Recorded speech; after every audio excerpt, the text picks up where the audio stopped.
1974 में जो constitutional amendment आई है उसमें अहमदियों के दोनों ग्रोह, कादियानी और लाहौरी ग्रोह, इन दोनों को बाकायदा तौर पर नुमाइंदगी दी गई, आप आइए और अपना मौक़िफ़ पेश करें, और दोनों ने भरपूर तरीके से अपना मौक़िफ़ पेश किया। अहमदियों ने दो ग्रुप बना लिए, कादियानी और लाहौरी, और कादियानी ग्रुप ये कहता है कि जी मिर्ज़ा साहब नबी थे, और जो मूसा को तो मानता है मगर ईसा को नहीं मानता, या ईसा को मानता है मगर मोहम्मद को नहीं मानता, या मोहम्मद को मानता है मगर मसीह मऊद जो कि मिर्ज़ा गुलाम अहमद कादियानी है उसको नहीं मानता, वो ना सिर्फ काफिर बल्कि पक्का काफिर उधार है, इस्लाम से खारिज है।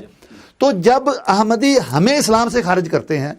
1.8 बिलियन मुसलमानों को इस्लाम से खारिज करते हैं, तो उनसे बरतानिया हो या अमेरिका हो या वेस्ट के जो भी ममालिक हैं या जो हमारे यहाँ पर लिबरल्स हैं, ये उनसे पूछें कि भाई हमें आप इस्लाम से खारिज कैसे कर रहे हैं। इस्लाम ने तो उनको खारिज किया हुआ है जो अकीदा ख़त्म नबूवत पर यकीन